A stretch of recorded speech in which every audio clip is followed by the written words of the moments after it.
अस्सलामुअलैकुम। हम 5 दोस्त थे।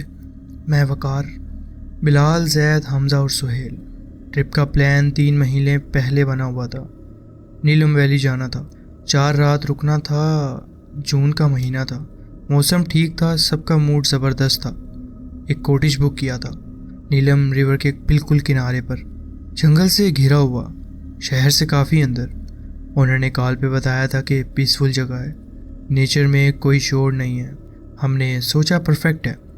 पहली गलती यहाँ हुई, किसी ने ओनर से ये नहीं पूछा कि आसपास कोई और कॉटेज है या नहीं। पता चला जब पहुँचे, हमारा कॉटेज बिल्कुल अकेला था। आगे पीछे कोई कॉटेज नहीं था।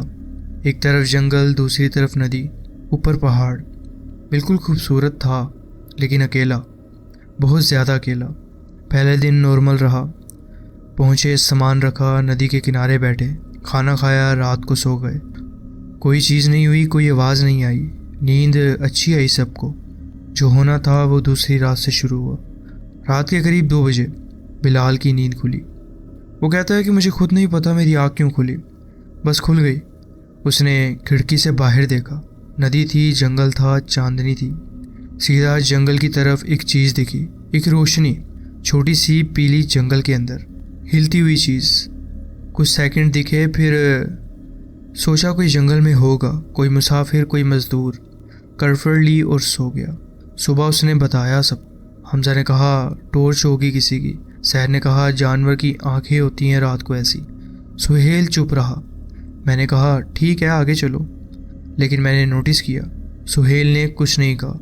वो जनरली सबसे ज़्यादा बोलता था, हर चीज़ पे कमेंट करता था। उस वक्त वो चाय पीता रहा, बाहर देखता रहा और कुछ नहीं बोला। मैंने बाद में अकेले में पूछा कि क्या हुआ।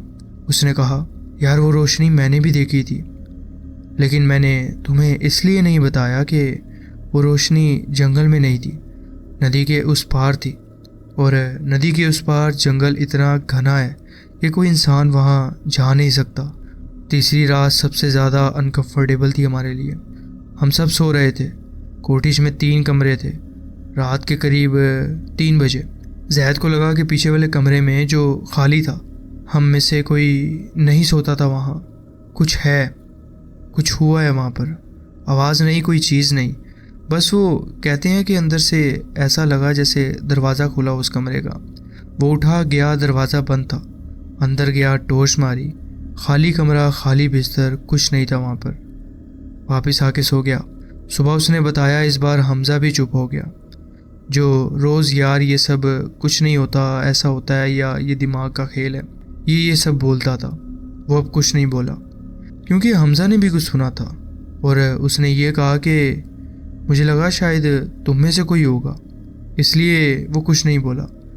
लेकिन रात को मेरे कमरे के बाहर कॉरिडोर में कदमों की आवाज़ आई एकदम से, फिर बंद हो गई थी। मैंने दरवाज़ा खोला, वहाँ कोई नहीं था। 5 लोग, 3 अलग अलग चीज़ें, एक ही रात में। सुहेल ने कहा चलो घर चलते हैं। बिलाल ने कहा यार एक रात और, सुबह निकलते हैं सारे यहाँ से। जैद ने कहा हाँ सब निकलते हैं। हमज़ा ने कुछ नहीं कहा। मैंने देखा कि हमज़ा का चेहरा कुछ अलग था। वो रैशनल बंदा था। वो कहते हैं ना सब दिमागी बीमारी है, ख्याल है, वो वाला। वो अभी भी अंदर से कुछ और सोच रहा था शायद। रात को मैंने हमज़ा से अकेले में पूछा, सच बता क्या लगा था तुझे? उसने कहा वकार ये जगह ठीक नहीं है। मैं नहीं जानता क्या, लेकिन कुछ है, और जो है वो बाहर से अंदर आ रहा है। चौथी रात, हमारी माँ की आखिरी रात, हमने डिसाइड किया कि सब एक ही कमरे में सोएंगे। मैट्रेस खींचे सब एक साथ, लाइट्स बंद की और सो गए। रात के करीब 1 बजे मेरी नींद खुली। सीधी छत देखी मैंने। सब सो रहे थे दोनों तरफ। 4 लोगों की सांसों की आवाज़ आ रही थी रेगुलर नॉर्मल वे से। फिर मैंने काउंट किया, 1 2 3 4, हम 5 थे। मैंने उठ के देखा, एक एक चेहरा काउंट किया। बिलाल, जैद, हमज़ा, सुहेल, चारों थे, सो रहे थे। तो वो 5वीं सांस की आवाज़ कहाँ से आ रही थी? वो एक अजीब सी आवाज़ कौन सी थी? मैं वहाँ बैठा रहा अंधेरे में और सुनता रहा। वो आवाज़ थी बिल्कुल रेगुलर, बिल्कुल रियल, बिल्कुल करीब से। लेकिन कोई था नहीं हमारे पास। 5 लोग थे कमरे में, 5 की सांस होनी चाहिए थी। 4 सो रहे थे और मैं जाग रहा था। ये छठी सांसों की आवाज़ किसकी आ रही थी? मैंने किसी को नहीं जगाया, नहीं जानता क्यों। शायद इसलिए कि जाग के क्या करते हम, क्या कहते, क्या बोलते। यहाँ कोई छठा बंदा है जो सांस ले रहा है। कोई यकीन नहीं करता शायद। मैं खुद यकीन नहीं करना चाहता था इस बात पे। वैसे ही बैठा रहा मैं सुबह तक। जब सुबह आई और सब उठे, मैंने कुछ नहीं बताया। सुबह मैंने नाश्ता किया, सामान बांधा, गाड़ी में डाला और निकल गए। लेकिन रास्ते में जब नीलम वैली पीछे छूट रही थी और हम शहर की तरफ जा रहे थे, सुहेल ने अचानक कहा, यार एक बात पूछूं? हमसे ने कहा, पूछ। सुहेल ने कहा, रात को, आखिरी रात, तुम्हें भी लगा कि कमरे में कोई एक्स्ट्रा था? ये बात सुनते ही खामोशी थी हमारे दरमियान। फिर एक एक करके सब ने हाँ कहा। 5 ने अलग अलग वक्त अलग अलग चीज़ फील की थी, लेकिन सब ने फील की थी। कोई नहीं बोला था क्योंकि हर कोई सोच रहा था सिर्फ मुझे ही लगा होगा, लेकिन ऐसा 5 के साथ हुआ था। लाहौर वापस आए, सब अपने अपने घर गए। ट्रिप ख़त्म हुआ। पहले 2 दिन नॉर्मल थे, घर की रूटीन, काम, ज़िंदगी। हमने सोचा शायद वो हमारा वहम होगा। पहाड़ की रात, जंगल की आवाज़ें, दिमाग ने ज़्यादा सोच लिया शायद। यही मानना आसान था हमारे लिए। तीसरे दिन बिलाल की कॉल आई। उसने सीधा कहा, यार रात को नींद नहीं आ रही। मैंने कहा, क्यों? उसने कहा, वो रोशनी जो जंगल में दिखी थी, मैं आंखें बंद करता हूँ तो वही दिखती है, सीधा जैसे अभी भी वहीं हो। मैंने कहा, यार ट्रिप का असर है, 2 दिन में ठीक हो जाएगा। उसने कहा, हाँ होगा। और इससे कॉल ख़त्म हो गई। लेकिन 6 घंटे बाद जैद का मैसेज आया, भाई तुम सो पा रहे हो? मैंने कहा, हाँ क्यों? उसने कहा, मेरे कमरे में रात को कदमों की आवाज़ आ रही है, वही, बिल्कुल वही जो कॉटेज में आई थी मुझे। मैं वहाँ बैठा रहा, फ़ोन हाथ में, और सोचता रहा। 2 अलग लोग, 2 अलग शहर में, एक ही रात में वही चीज़ महसूस कर रहे हैं। अगली सुबह मैंने हमज़ा को कॉल की, सीधा पूछा, रात को कुछ हो रहा है क्या? वो 1 सेकंड चुप रहा, फिर कहा, हाँ। मैंने कहा, क्या? उसने कहा, वो सांसों की आवाज़ जो कमरे में थी आखिरी रात, वही यहाँ भी आ रही है। रात को, सिर्फ रात को। 5 लोगों में से 3 के घर में कुछ ना कुछ हो रहा था। अलग अलग घर, अलग अलग चीज़ें, लेकिन एक चीज़ कॉमन थी। सब वहाँ से आए थे, सब एक साथ थे उस छठी रात। मैंने सुहेल को कॉल की। उसने उठाई और कुछ बोला नहीं, सिर्फ इतना कहा, मैं जानता था, मैंने पहले ही कहा था, चलो घर चलते हैं वहाँ से। मैं ज़्यादा नहीं रुकना चाहता था वहाँ पर। मैंने पूछा, उसे कुछ हो रहा है क्या? उसने कहा, अभी तक नहीं, लेकिन मैं सो नहीं रहा रातों को, इसलिए शायद मेरे साथ कुछ हो नहीं रहा। उस दिन मैंने एक काम किया, उस कॉटेज का नंबर ढूंढा, वही नंबर जो बुकिंग पे था। ओनर को कॉल की, उसने उठाया। मैंने तारुफ दिया अपना, कहा कि हम वो ग्रुप थे जो पिछले हफ्ते रुके थे आपके पास। उसने कहा, हाँ याद है मुझे। मैंने सीधा पूछा उससे, भाई उस कॉटेज में पहले कुछ हुआ है? कोई बात है जो हम नहीं जानते उसके बारे में? लाइन पे खामोशी रही काफ़ी देर तक। फिर उसने कहा, क्या पूछ रहे हो आप? मैंने कहा, वापस आने के बाद चीज़ें हो रही हैं हमारे साथ, अलग अलग लोगों के साथ। वो फिर चुप हो गया। मैं इंतज़ार करता रहा। बाहर धूप थी, नॉर्मल दिन था, लेकिन उस खामोशी में कुछ था जो अंदर तक पहुंच रहा था हमारे। फिर उसने कहा, भाई वो कॉटेज मैंने 3 साल पहले लिया था। जो लोग पहले रहते थे वहाँ, एक ख़ानदान था, वो अचानक चले गए थे यहाँ से, सारा सामान छोड़ के। मैंने सोचा फैमिली का झगड़ा होगा, कोई बात हो गई होगी। लेकिन जाने से पहले उनका एक लड़का था, 20 साल का। उसने मुझसे कहा था कि रात को नदी के उस पार कोई आता है, रोज़ आता है, और एक रात वो अंदर आ गया है।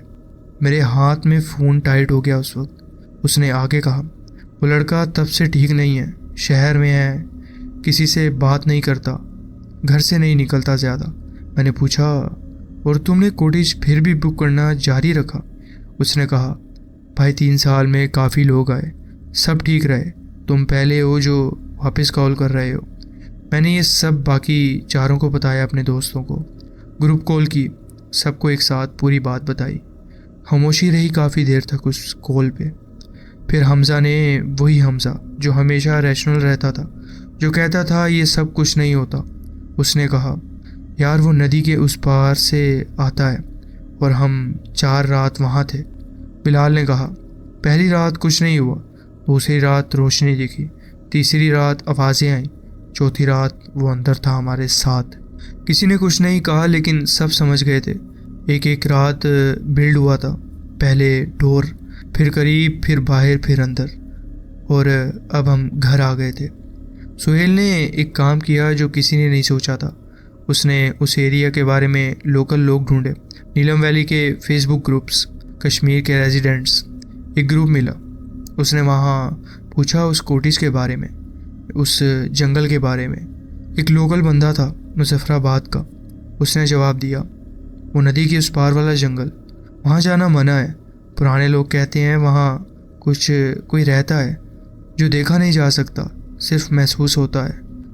जो रात को वहाँ जाता है उसके लिए ठीक नहीं रहता, और जो उस जंगल के करीब सोया वो अपने साथ कुछ लेके आता है। सोहेल ने स्क्रीनशॉट लिया, ग्रुप में भेजा। 5 लोग 5 अलग अलग शहर में एक एक स्क्रीन पे वो मैसेज पढ़ रहे थे। जो उस जंगल के करीब सोए थे वो अपने साथ कुछ ले आए थे शायद। अगले हफ्ते सब धीरे धीरे नॉर्मल होने लगा। बिलाल की नींद वापस आई, जैद के कमरे की आवाज़ें बंद हो गईं। हमज़ा ने कहा, वो सांस वाली चीज़ अब नहीं हो रही, सिर्फ एक चीज़ रही, मैं आज भी रात को कभी कभी नीलम नदी की आवाज़ सुनता हूँ। वो पानी की खतरनाक, वो पानी की खरखराहट जो सिर्फ तब आती है जब सब सो जाते हैं और रात बिल्कुल खामोश होती है। लाहौर में मेरे कमरे में कोई नदी नहीं है मीलों तक। मैंने किसी को नहीं बताया। क्या बताता कि रात को नींद से पहले एक नदी की आवाज़ आती है जो मुझे डराती है। बिलाल को कॉल की एक बार, धीरे से पूछा, यार तुझे कभी नदी की आवाज़ आती है? वो एक सेकंड के लिए चुप रहा, फिर कहा, हाँ कभी कभी आती है।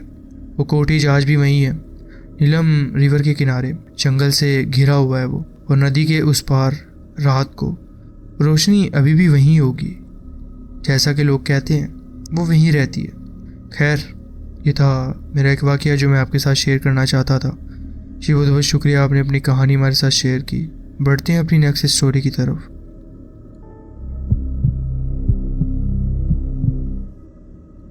अस्सलामुअलैकुम, मेरा नाम आसिफ़ है।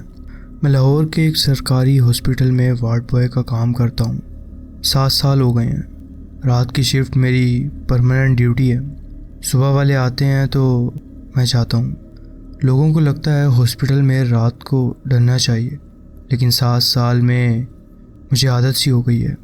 मौत, दर्द, चीख, ये सब इतना आम हो जाता है कि दिमाग रिएक्ट ही करना बंद कर देता है इस पे।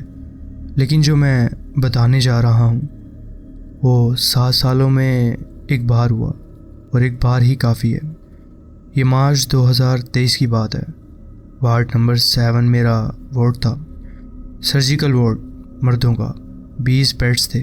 उस रात 16 में पेशेंट्स थे, 4 खाली थे। ड्यूटी डॉक्टर रात को राउंड्स करते हैं, नर्स स्टेशन पे होती है, मैं वार्ड में होता हूँ। राउंड्स, पेशेंट्स की ज़रूरत, सफाई, जो भी चाहिए। नॉर्मल रात थी, कोई सीरियस केस नहीं था, सब स्टेबल थे। रात के करीब 1 बजे मैंने राउंड लिया, एक एक बेड चेक किया, सब सो रहे थे या लेट रहे थे, कोई चीज़ नहीं थी। बेड नंबर 12 पे एक नया पेशेंट था, शाम को आया था।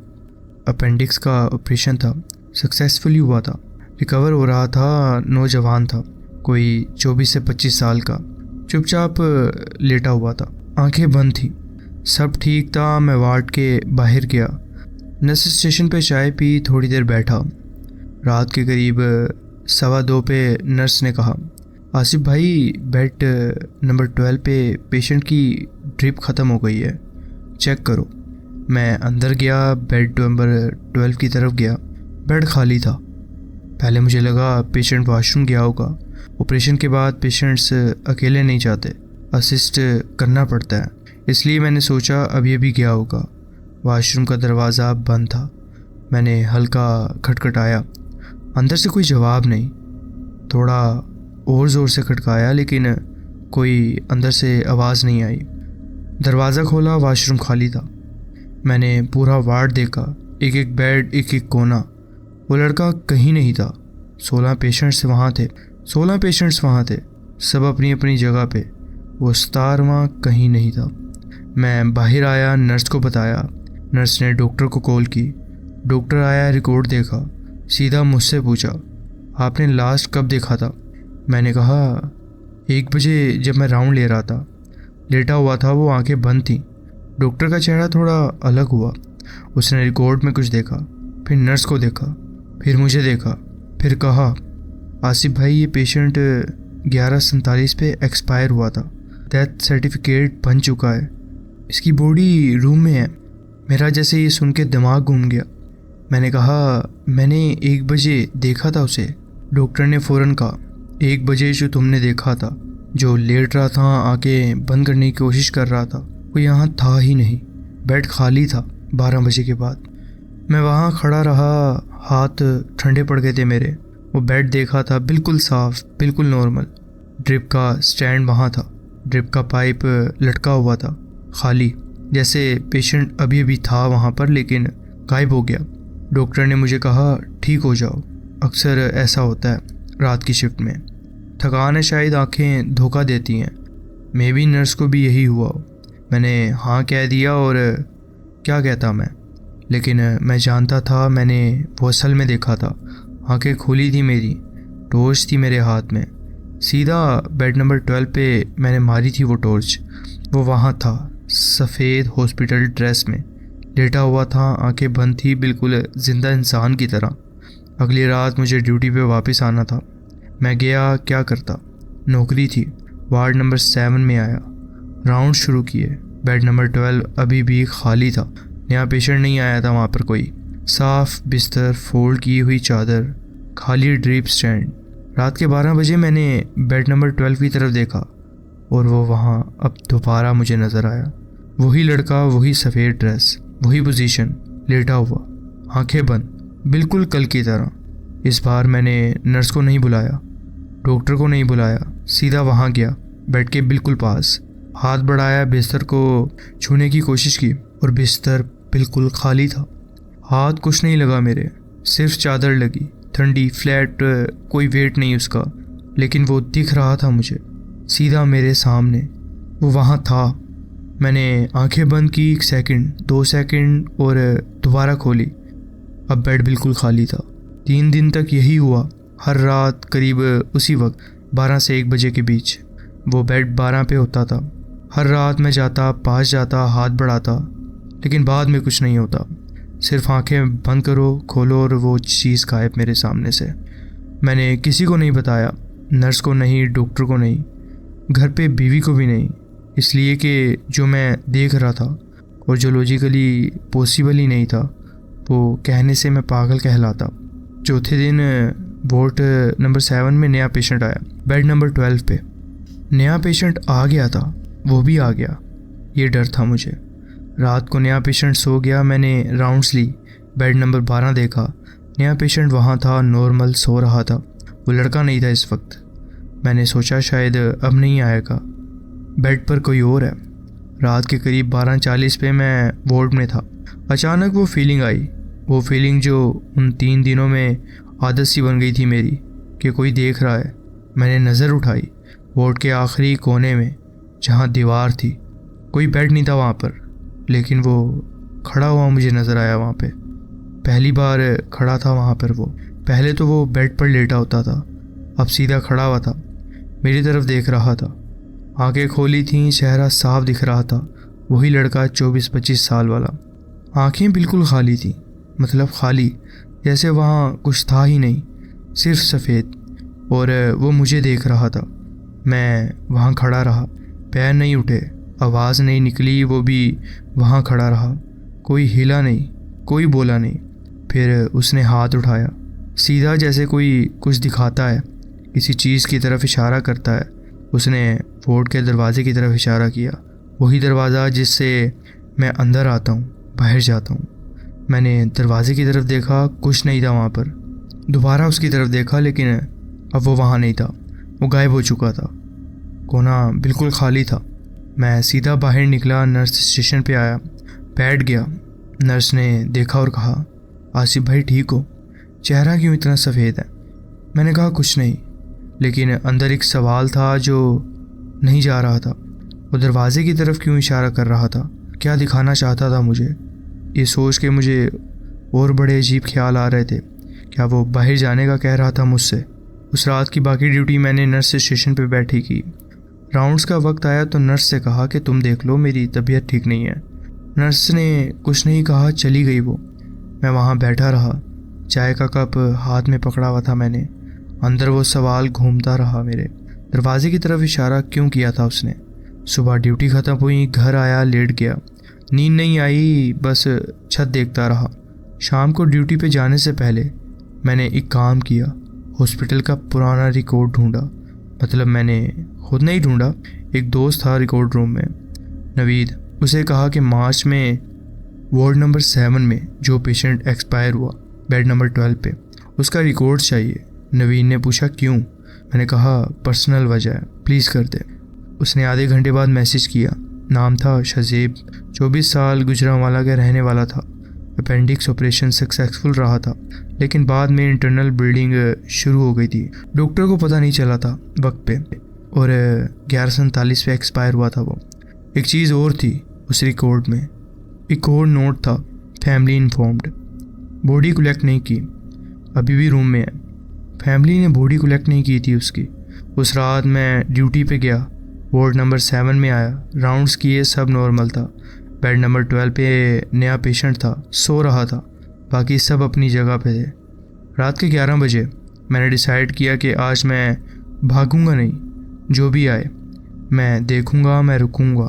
7 साल इस हॉस्पिटल में काम किया है, डर के घर नहीं गया किसी रात, आज भी नहीं जाऊंगा। 12 बजे मैं वार्ड में था, सीधा कोना देख रहा था वो, जहाँ उसे लास्ट टाइम खड़ा देखा था। खाली था, 12:15 पे खाली, 12:30 पे खाली। फिर मैंने उम्मीद छोड़ दी थी, लेकिन करीब 1 बजे वो दोबारा मुझे वहाँ नज़र आया। इस बार कोने में नहीं, बेड नंबर 12 के पास खड़ा हुआ था, सीधे नए पेशेंट के बेड के साथ। नए पेशेंट सो रहा था, कुछ नहीं पता था उसे, और ये लड़का शज़ेब उसके बेड के पास खड़ा था, नीचे देख रहा था। मैंने आवाज़ नहीं की, सीधा चला गया धीरे धीरे उसकी तरफ। 5 कदम, 4, 3। वो मेरी तरफ नहीं देख रहा था, बल्कि नीचे ज़मीन की तरफ देख रहा था। 2 कदम पे मैं रुक गया। इस दूरी पे क्लियरली दिखा हॉस्पिटल ड्रेस, हाथ साइड पे, आंखें नीचे। चेहरा देखा, वही चेहरा जो रिकॉर्ड में फ़ोटो में था, सेम वही। मैंने धीरे से कहा शज़ेब। पूरे वार्ड एकदम खामोश हो गया, ऐसी खामोशी जो पहले नहीं थी। मशीन्स की बीप थी, बाहर की आवाज़, कहीं कोई खांस रहा था, सब एकदम बंद हो गया था, जैसे किसी ने वॉल्यूम ऑफ कर दिया हो। उसने नीचे से नज़र उठाई, सीधा मेरी तरफ देखा। वो आंखें जो पहले खाली थीं, बिल्कुल सफ़ेद, अब अलग थीं। अब आंखें नॉर्मल थी, थकी हुई, उदास, लेकिन नॉर्मल इंसान की आंखें। इतने में ही मैं बेहोश हो गया। मुझे नहीं पता उसके बाद क्या हुआ। खैर, मैं कुछ 2-3 घंटे बाद उठा, जब नर्स राउंड पे आई। उसके बाद से आज तक मैंने उसके बारे में नहीं सोचा। ऐसा नहीं सोचा कि वो मुझे नज़र आएगा, और हाँ, वो वाकई आज तक मुझे दोबारा नज़र भी नहीं आया। खैर, ये था मेरा एक वाक़या जो मैं आपके साथ शेयर करना चाहता था। जी बहुत बहुत शुक्रिया, आपने अपनी कहानी हमारे साथ शेयर की। तो जी फ्रेंड्स, ये थी आज की स्टोरीज़। आप कमेंट्स में ज़रूर बताएं कि आपको ये स्टोरीज़ कैसी लगी। अगर आपको ये स्टोरीज़ अच्छी लगी हो तो वीडियो को ज़रूर लाइक कीजिए, और चैनल को ज़रूर सब्सक्राइब कीजिए, और बेल आइकन को ज़रूर प्रेस कर लीजिए, ताकि आगे आने वाली कहानियाँ, वीडियोज़ आपसे मिस ना हो। अपना ख्याल रखें और मिलते हैं नेक्स्ट वीडियो में। अल्लाह हाफिज़।